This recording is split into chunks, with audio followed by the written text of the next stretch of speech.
Hello everyone. After the long time હું આ video બનાવું છું. સો ઇટ્સ બીન 1 યર મેં આ બિઝનેસ સ્ટાર્ટ કર્યો. મને ખબર બી ના પડી કે 1 વર્ષ થઈ ગયું, અને આ 1 વર્ષમાં આ બિઝનેસે મને બહુ બધું આપ્યું છે, રાઈટ. અને જ્યારે મેં આ સ્ટાર્ટ કર્યો ને ત્યારે મને ખુદને પણ બિલીવ નહોતો કે આ મારા માટે વર્ક થશે કે નહીં, અને મારા હસબન્ડને પણ બહુ બધા ડાઉટ્સ હતા.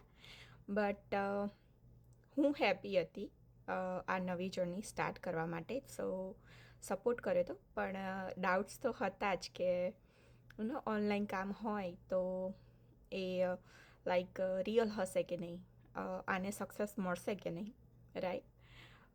પણ અત્યારે બિલીવ થાય છે કે રિઝલ્ટ દેખાય છે, અને હું એટલો બધો તો ટાઈમ નથી જ આપી શકતી આ બિઝનેસને, પણ સ્ટીલ મને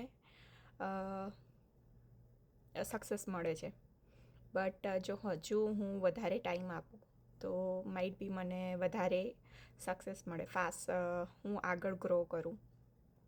બટ જો તમને આ બિઝનેસ પર ડાઉટ્સ હોય ઓર તમારા હસબન્ડને ડાઉટ્સ હોય, પ્લીઝ ક્વેશ્ચન કરો. ક્વેશ્ચન કરશો તો એના આન્સર મળશે, અને માઇટ બી તમારા ડાઉટ્સ ક્લિયર થશે તો તમારા માટે ઇઝી રહેશે આગળ વધવું. જો મેં એ વખતે મારા ડાઉટ્સને ક્લિયર ના કર્યા હોત, મેં આ સ્ટેપ ના લીધો હોત, અને સ્ટેપ ના લીધો હોત તો માઇટ બી અત્યારે જે એક જગ્યાએ સ્ટક હોત ત્યાં જ હોત, રાઈટ. ઇન્કમ તો બધા જનરેટ કરી શકે છે ડિફરન્ટ રીતે.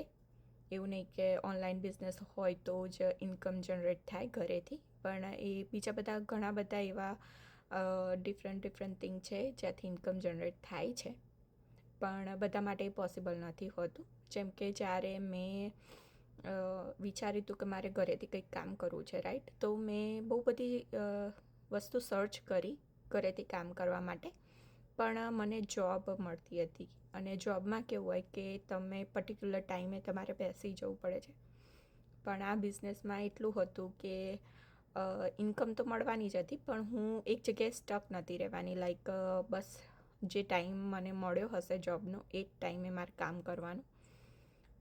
પણ આમાં બસ એટલું ડિફરન્ટ હોવાથી મેં આ ઓપોર્ચ્યુનિટીને ફર્સ્ટ પ્રાયોરિટી આપી અને ગ્રેબ કરી, અને મારા માટે રાઈટ સાબિત થઈ. એ વખતે એવું હતું નહીં કે મને ક્યાં લઈ જશે, ખાલી ડિસિઝન લીધું હતું, પણ એ ડિસિઝન રાઈટ સાબિત થયું. સો જો તમારા માઇન્ડમાં ક્વેશ્ચન હોય પ્લીઝ પૂછો, તો હું તમને હેલ્પ કરી શકું. So bye for now. Thank you.